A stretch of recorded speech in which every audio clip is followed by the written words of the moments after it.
मो rotary club Brahmapur east रो president Jayant किशोर पात्र। बर्तमान आमर कान मेसीन रेजिस्ट्रेशन चलता बर्तमान आम प्राय 210 जन आम कानर श्रवण यंत्र दे सारूँ आउ साइकल ट्राइसाइकल 25 जन को दे सारूँ एवं व्हील चेयर भी 25 जन दे सारूँ आउ कैलिपर आमको प्राय 28 जन 30 जन खंडे कम सरला आउ गोटे 10 जन खंडे अच्छा रजिस्ट्रेशन कम चलती गोड़ प्राय 28 जन को दे सारूँ आशाबाड़ी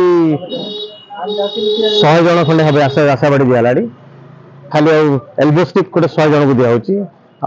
मॉर्निंग वॉक जो बुढ़ा माने बुढ़ा लोक जो धरते से भी गोटे 50 जन को दिया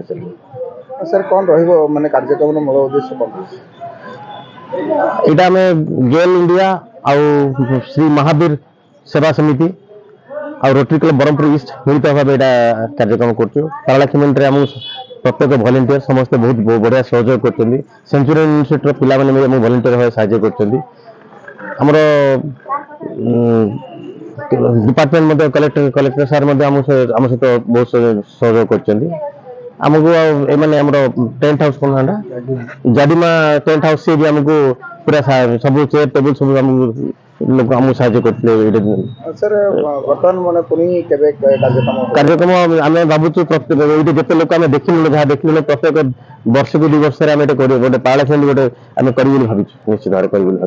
चेष्टा कर पालाखेंडी प्रति 2 वर्ष आम कर चिंता कर।